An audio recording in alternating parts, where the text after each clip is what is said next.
So, we're back already. That's right, a brand new spanking chapter just 2 weeks after the last one dropped. Pretty great. We're eating good this autumn, boys. I will never turn down more Berserk. And the last chapter left off on a massive cliffhanger, so having the wait be shorter is, yeah, pretty good. We actually get to see more Berserk without waiting for a whole year. Now, the last chapter was a pretty good bait and switch. It looked like it was going to be about the party learning to adjust to their new home in the Kushan Empire. Then Rakshas showed up, just out of the blue, exploding out of a guy's back and slaughtering members of the War Council that the Kushans called to discuss their plans to kill Griffith. It was a shock and a half. Especially since the last we saw of the guy, he was exploded and sent slamming to the ground at Falconia after Rickard shot him with a rocket launcher. So what the hell is going on? Well, let's stop all the teasing and jump straight into it, because why not? It was just 2 weeks ago. Right from the get-go, we're back in the middle of the chaos. The entire War Council is horrified by the reveal of Rakshas, him flying out of the back of the northern tribe leader and rising to the air. We can see immediately that something is off about the guy. For one, he's significantly thinner than before. Maybe it's just been a while since we've last seen him in his normal form, maybe it's just an art thing, but he definitely looks lankier. Also, the mask he's wearing is split completely in half, only the bottom chunk remaining. Weirdly enough, he has a fully formed mask right on his hip. You'd think he'd swap to it as soon as he could, since he's very neurotic about his masks, but for now he's just rocking the damaged one. It could just be a spite thing, wearing it as sort of a fuck you to Salat and Rickard now that he's come to kill them. It's very possible. Salat catches the council up on what exactly is Rakshas, the former exiled Bakiraka that has now become a demon, and he's Griffith's top assassin. While the room is horrified that they're under attack by Griffith, we quickly swap to Rakshas' perspective. We find out that he's confused about what's happening. That's right, the guy is at a loss to the entire situation. It seems like he was unconscious and only just now is realizing where he's at. Not only that, but he's confused to how he got to the Kushan Empire when the last he remembered, he was in Falconia. He lost a large chunk of time between when Rickard and Salat beat him and now. In fact, as far as Rakshas was concerned, he was dead. Rickard killed him during their last battle, at least that's what he thought. But now he's alive in the middle of the Kushan Empire. As he tries to gather his thoughts, he's distracted by the horrified screaming of the council. He attacks the survivors, demanding them all to be quiet while he tries to think, but he's suddenly stopped by a group of emerging Bakiraka, who manage to slash off his talons and save what little people they can. Turns out Salat snuck some of his guys in as servants because, well, why wouldn't he? He is not exactly new to this job. And this just further proves that something is rattling Rakshas. The guy is leagues above even the most elite assassin, but he's easily countered by a group of jobber Bakiraka. His state of mind's all over the place in this fight, meaning that there's more of a chance for them to beat him. Roderick has the Emperor evacuated to safety while he and the rest of the soldiers prepare to fight. Salat himself showing no fear as he's more than ready for his long-awaited rematch. Master Daiba warns everyone not to underestimate Rakshas. He's still an apostle. That means he can kill countless soldiers without breaking a sweat. While Roderick orders everyone to maintain their composure and be ready for any tricks, Salat is ready. The guy has tons of experience fighting Rakshas, so he's the heavy hitter in the fight right now. Hell, he's technically beaten him more than once. Really, in a way, he's essentially Salat's Zod, the dark parallel to what he could have become if he lost sight of his goal and just became obsessed with power.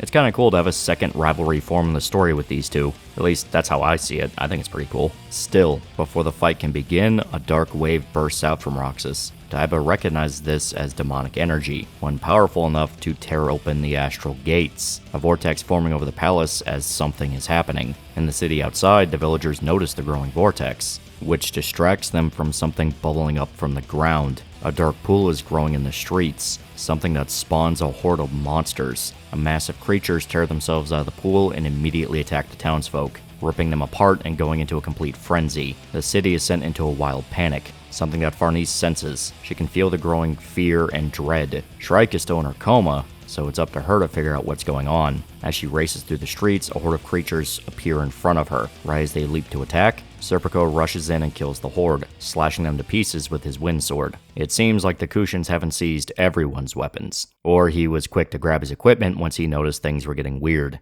Farnese confirms that the creatures are trolls, a different version, but trolls nonetheless. Ethereal creatures have somehow manifested into the city, not just magical creatures which are all over the world now that the realms have merged, but these creatures specifically come from Qilphoth, the darker depths of the astral realm. The world is sinking deeper and deeper to the point that a place like Qilphoth is coming back. Farnese and Serpico rush to the heart of its ode, which probably isn't the best idea right now. Still, they need to confirm that Rakshas is the source of this, because that raises major questions. Even Daiba himself says that this is not possible. Rakshas is just a demon. He wouldn't have the power to rip open the realms or summon a horde of monsters. There's only one entity that could possibly do this, and they would not be ideal right now to show up. Still, the city descends into chaos, trolls rampage through the streets, and the group is broken up across all the districts, all caught in the middle of the hellscape. The mage students are caught vulnerable all on their own, Rickert and Magnifico are trapped with the civilians, Isidro and Puck are all alone, and Morta is stuck watching over Shrike and Evalira while the mage girl is in her coma. This is a complete shit show. Definitely not the best political rally, that's for sure. And to make matters worse, the emergence of Quillfoth affects the elephants as well, going on a killing spree as they trample over everyone in their path. Turns out, these are some of the magical beasts they used for war, now turned against their masters and out of control. Yeah, everything is going wrong all at once.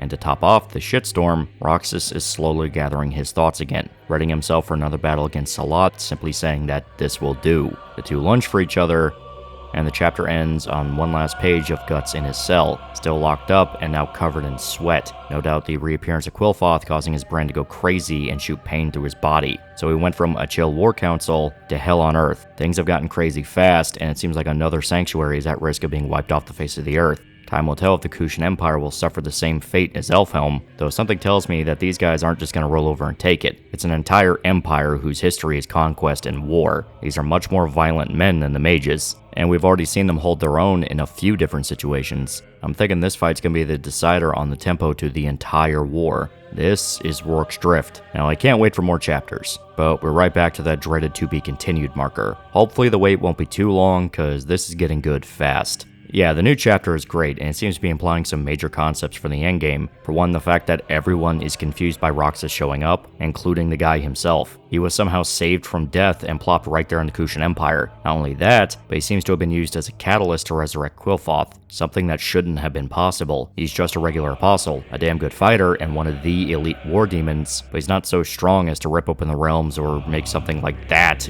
into reality. That takes leagues more power, something like the God Hand. Now, the obvious thing to assume is that this is Slaan's doing. She's been the most proactive with fucking around with the realms. She spawned Quillfoth all the way back in Millennium Falcon War, even referring to it as her domain, outright her womb. So this could be Slaan jumping into the fray to rub salt into the wound for Guts. She is weirdly obsessed with him, and also plays along with the God Hand's plans. It's possible that it's also Griffith again, but it specifically being Quillfoth has me leaning more towards the idea that this is the other members of the God Hand getting involved. They've been on the sidelines a tad too long, just long enough for us to forget that they're still around and scheming, meaning that things are going to be a lot more dire than just Rakshas showing up. If Slaan, or really any of the other God Hand, are personally involved, then nobody in that room can handle the situation. The only one that could possibly have a shot is Guts. Even then, that's if Skull Knight shows up to assist. Now, as hype as it would be for this fight to continue and for us to get straight into Guts kicking Rakshas' ass, I do like that they're taking more time to give other characters moments to shine. Salat being the main rival to Rakshas, I think is a really cool dynamic. I already compared them to Guts and Zod, and I think that comparison really does fit. They are basically dark mirrors of each other, Salat being an assassin and Rakshas being another assassin, same fight dynamic, and their history of Rakshas being a legendary figure from the Bakiraka that was exiled and became a demon. Everyone thought he was already dead and came back as this thing. Yeah, I think the comparisons are there. Also, I do like the fact that we get to see Serpico be a badass. He gets to save Farnese and slash apart a bunch of monsters with his sword again. That's pretty dope. Giving the side characters more things to do and kind of fleshing them out and showing that they have come a very long way since the start is great. You know, give us a little bit of time before we get right back to Guts taking the spotlight and kicking everything's ass. But I won't deny, I really want Guts to get his Berserker armor and slash things up again. It's infinitely fun when he starts fighting. So hopefully by next chapter or next few chapters, he'll be ready and willing to fight again. Also, we may be able to get a chance to see some of the mages do some things. I mean, I get they are students, they're young, they're inexperienced, they're not used to war, but giving them this chance to learn would be great. Show that this is a growing army. They're slowly learning how to counter Griffith, and if they come together and manage to unite all of their skill sets, they have a chance to beat him. It'd be awesome. Hell, it'd be great to see Isidro actually have to take on a fight scene all by himself with Puck. Show that he's kind of becoming a little Guts. He has his own style and way of doing things, and he is on his way to being a competent warrior. He's already had more than a few moments that show that the potential is in him, he just needs to iron himself out. And yeah, in the later chapters, he is well on his way to solidifying what he's gonna do, but giving him this chance to solo everything by himself and get to the party without anyone saving him, that'd be a great character moment. Still, Who knows? Things are pure chaos now, so anything could happen. The only thing we know is that it's going to be a bloodbath. God, I'm really praying the next chapter comes sooner rather than later. It's crazy how lucky we got with the back-to-back. Maybe it's a sign that the pace is picking up between releases. Let's not get too pie in the sky, but we can hope. But do you want to know what else you can hope for? Gamer subs, use code TAL at checkout, 10% off your order. It's almost holiday season. Get your holiday gifts early. Drink the powder. Get the Christmas powder. It's great. Pure Christmas spirit. Use the code. Use the code. Use the code or Slan's gonna put you in her womb. Use the code. Still, that's all I can say about this chapter. A nice quick one that jumps the pace right back up. Hopefully we can get a brutal fight. I want to see these guys go full ham on each other. No bullshit, no holds barred, just absolute ass kicking. Hell, the monster storm in the city already brought me some serious conviction arc vibes again. I'm not gonna say no to that. And maybe one day Guts can get out of that cell. It's probably cold in there. Until next time, please remember to like, comment, and subscribe. See you guys.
Hey, loser, do you want a shirt? Do you want a t-shirt? I have shirts now. Look in the description for a link to a t-shirt you can buy. If you don't buy the t-shirt, I'll kill your family. If you don't buy the t-shirt, I'll poison your dog. If you don't buy the t-shirt, you're going to be the only person in town that does not have a t-shirt.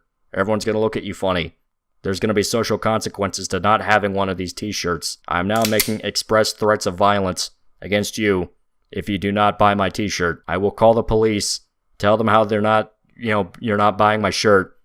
They're going to plant crack in your house, and they're going to arrest you and then beat you up in a jail cell. Buy my shirt.